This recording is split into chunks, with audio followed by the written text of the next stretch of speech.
Bonjour, bienvenue dans la série sur la mécanique quantique. Donc, comme nous l'avons dit, nous allons maintenant prendre nos deux appareils de Stern-Gerlach et étudier ce qui se passe pour une rotation de 180 degrés, donc de l'appareil T, Q par-dessus tête. Et voilà, essayer de trouver la matrice R dans ce cas-là. Alors, donc dans ce cas-là, nous avons l'appareil S à nouveau vu de profil, comme nous en avions l'habitude au début, et un appareil T. Celui-ci est orienté normalement vers le haut, le gradient du champ magnétique est vers le haut, et l'appareil T a son gradient de champ magnétique vers le bas, donc on l'a entièrement basculé. Alors, que se passe-t-il dans ce cas-là? Supposons que des particules passent dans la branche supérieure, donc le petit dipôle magnétique est orienté vers le haut. Dans ce cas-là, ils arrivent dans l'appareil T. Là, le gradient est orienté vers le bas, mais par rapport à ce gradient, le dipôle est inversé. Et donc, là aussi, il y a une force appliquée au dipôle vers le haut, et donc toute particule passant dans le haut devrait aussi passer ici dans la partie haut.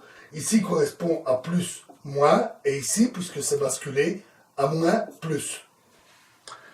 Alors, à nouveau, comme dans la vidéo précédente, il peut y avoir des facteurs de phase que nous ne connaissons pas, et donc nous ne pouvons pas supposer a priori que les amplitudes sont égales.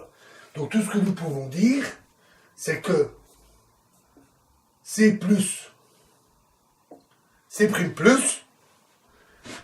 est égal en module à C-.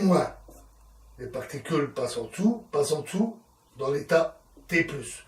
Et de même, C'- égale C+ en module.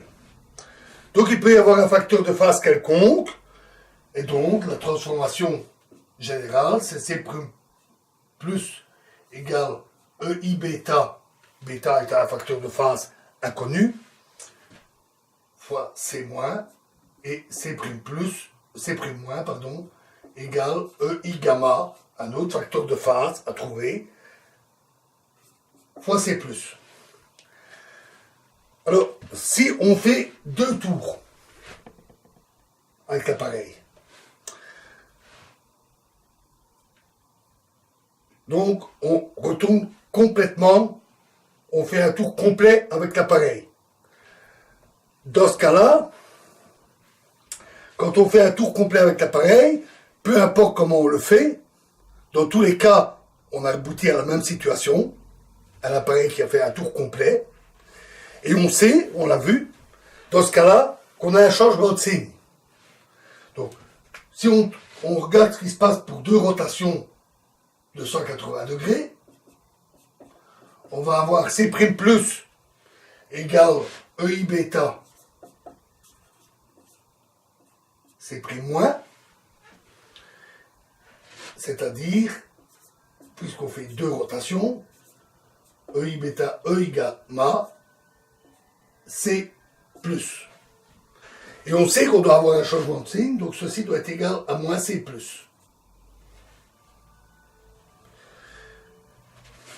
Avec C secondes moins, on obtient le même type de relation. On trouve alors que ceci doit être égal à moins 1. Et donc que EI gamma égale moins E exposant moins I bêta.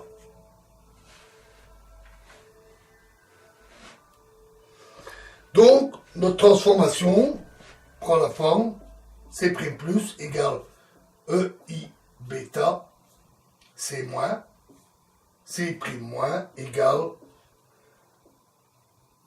moins E exposant moins I bêta C+. Il nous reste à trouver le facteur bêta. Il se fait en fait qu'on peut le choisir comme on veut. La convention habituelle de choisir égale à 0. Alors, comment se fait-il qu'on peut le choisir comme on veut? En principe, ce que nous venons de raisonner là, marche pour tout basculement à 180 degrés selon n'importe quel axe situé dans le plan horizontal. L'important, c'est que ce qui est au-dessus est en bas par rapport à T et vice-versa. Et donc, et pour ça, peu importe qu'on choisisse l'axe dans le prolongement des deux appareils ou un autre axe dans le plan horizontal. Donc, bêta pourrait varier selon l'axe que l'on utiliserait pour faire ce basculement. Alors, voyons comment on peut le déterminer pour un autre axe. Alors, on a nos directions X, Y, Z, l'axe vertical, et X. Et on voudrait un autre axe A qui fait un angle alpha dans le plan horizontal avec Y. Si on fait alors un basculement complet par rapport à l'axe A, l'axe Y devient Y' symétrique avec également un angle alpha. Z' passe en dessous et il reste l'axe X' perpendiculaire à ces deux-là.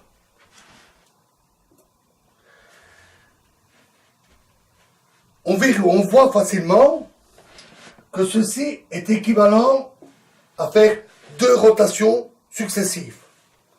La première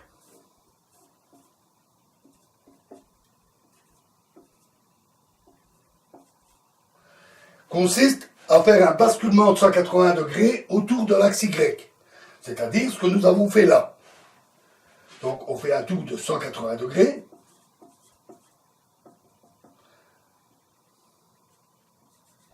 Z' reste inchangé, Z' est vers le bas, pardon, Y' reste égal à Y, puisqu'on fait la rotation autour de cet axe, et X' est ici. Ensuite, on fait une rotation de Y', on fait une rotation par rapport à l'axe vertical d'un angle 2 alpha, 2 fois alpha. Y seconde ici.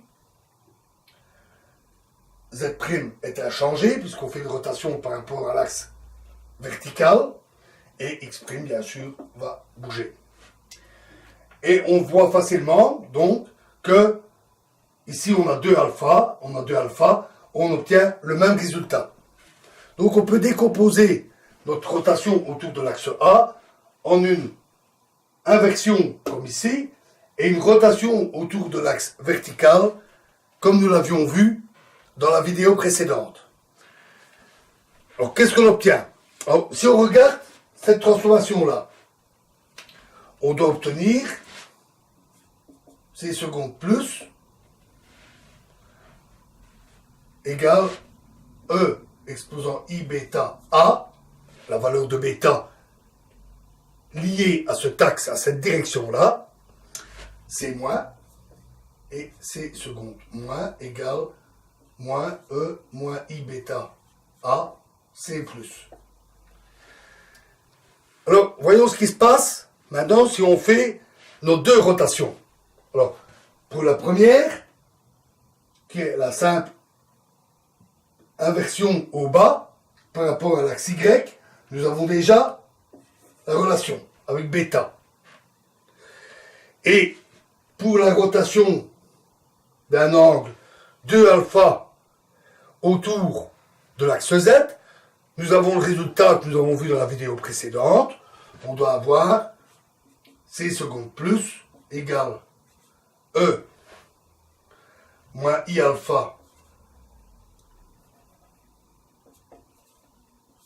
C' plus et C seconde moins doit être égal à E exposant I alpha C' moins. En combinant les deux rotations, on trouve donc C seconde plus égale E exposant I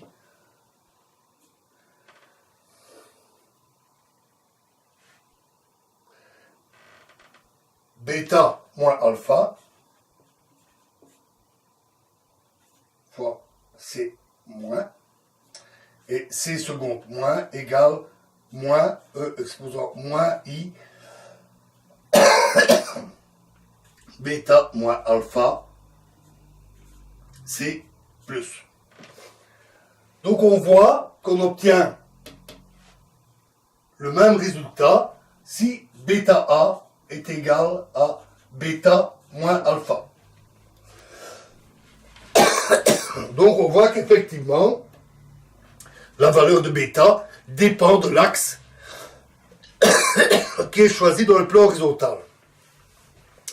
On peut par exemple choisir alpha, donc on peut choisir de prendre un axe A, tel que alpha égale bêta.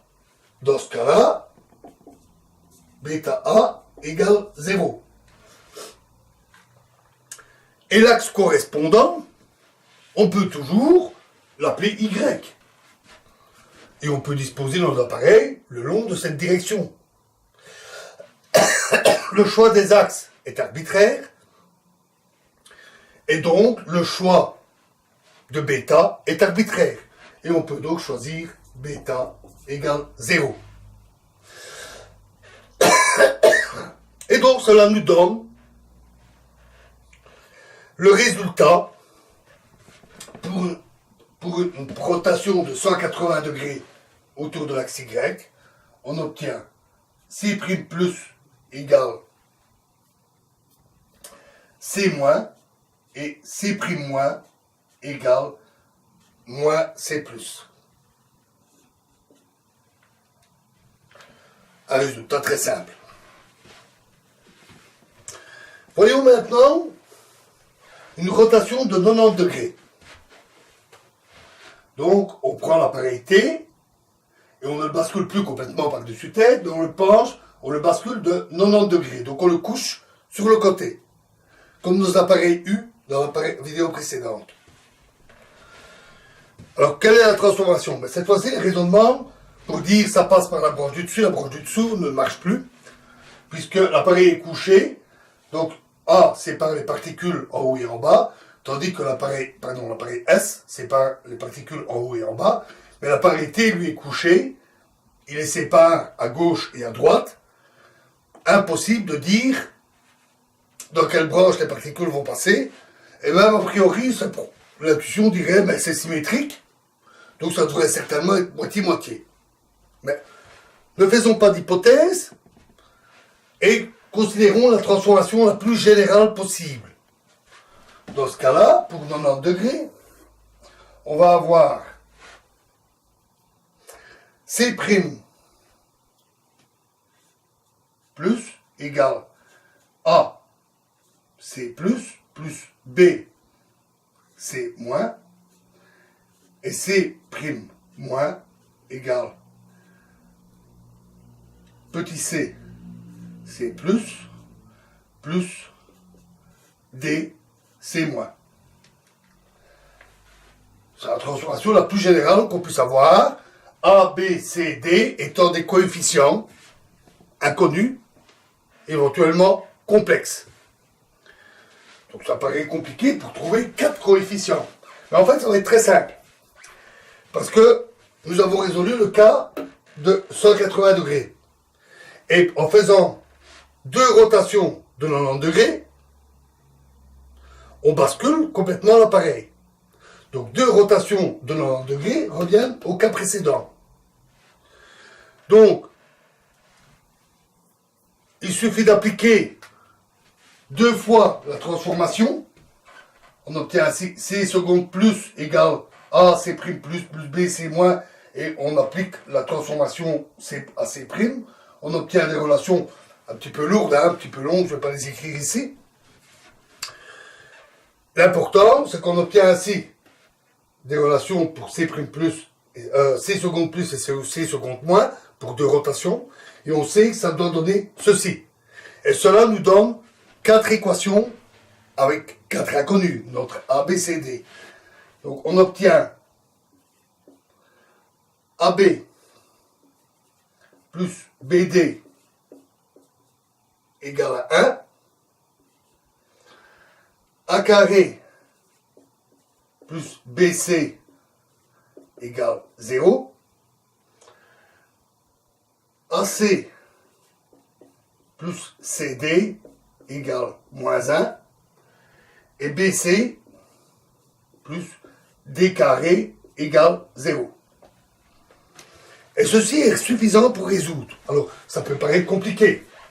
Ces 4 équations, c'est même pas des équations linéaires, puisqu'il y a des carrés. Mais en réalité, ces équations sont très simples à résoudre. Elles sont très faciles à résoudre. Regardez, A carré plus BC égale 0. Et D carré plus BC égale 0. Donc, de toute évidence, A carré est égal à D carré. Tout simplement. Et donc, il y a deux possibilités. A égale moins D ou A égale D. Mais regardez cette équation-là. Si on remplace A par moins D, on obtient moins DB plus DB, et ça donne 0, donc ça ne peut pas être égal à 1. Donc cette solution-là est à proscrire. Il reste A égale D. Tout simplement.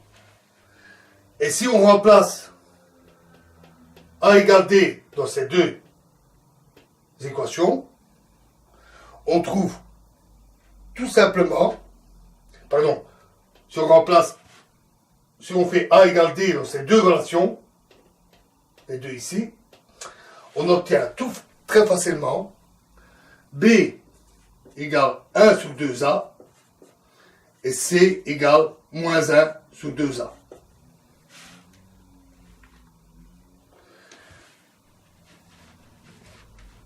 On a exprimé D, B et C en fonction de A. Il nous reste à trouver A. On prend une équation, par exemple celle-ci, A carré plus BC égale 0. On remplace B et C par leur valeur ici, et on trouve A carré moins 1 sur 4A carré égale 0. C'est-à-dire A exposant 4, donc le carré du carré, égale 1. Pardon, égale 1 quart.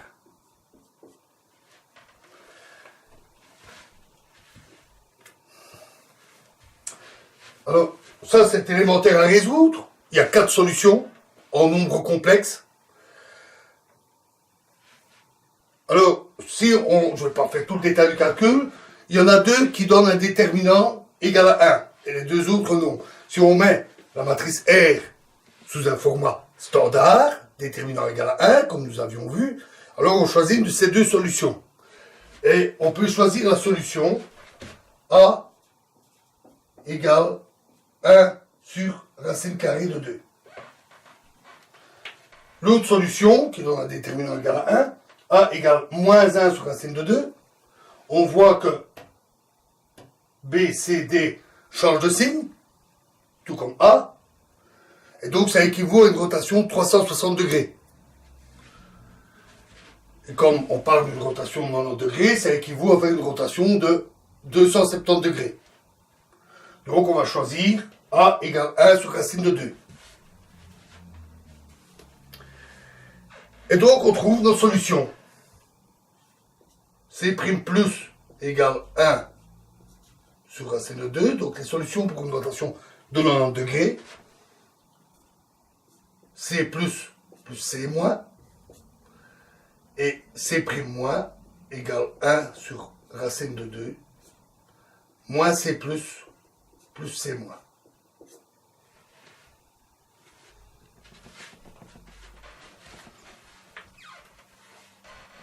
Notez qu'on peut facilement résoudre ces équations pour trouver C plus C moins en fonction de C'. Donc on trouve, et en faisant ça, on fait l'opération inverse, c'est-à-dire qu'on considère une rotation de moins 90 degrés. Donc une rotation, on ne couche plus l'appareil comme ça, mais on le couche comme ça. La rotation dans l'autre sens. Et on trouve simplement, dans ce cas-là, C' plus égale 1 sur racine de 2, bien sûr, C plus moins C moins et l'autre, C'- est égal à 1 sur racine de 2, C plus C-. Et voilà, nous avons trouvé les solutions pour les rotations de 180 degrés et de 90 degrés autour de l'axe Y. Alors, dans la prochaine vidéo, nous étudierons cette fois-ci des rotations quelconques autour de l'axe X. Donc, l'axe X, c'est l'axe perpendiculaire au plan du dessin. Donc, dans deux appareils sont comme ça. L'axe X est ici, et donc ça équivaut à faire basculer vers le bas ou vers le haut l'appareil T, d'un angle quelconque. Alors, je vous rassure, on est presque au bout. Il restera à remettre tout ensemble, et on aura terminé avec l'étude du spin 1/2. C'est un peu long, mais ce n'est pas très difficile. Voilà, donc nous étudierons ces rotations autour de l'axe X dans la prochaine vidéo. Je vous remercie.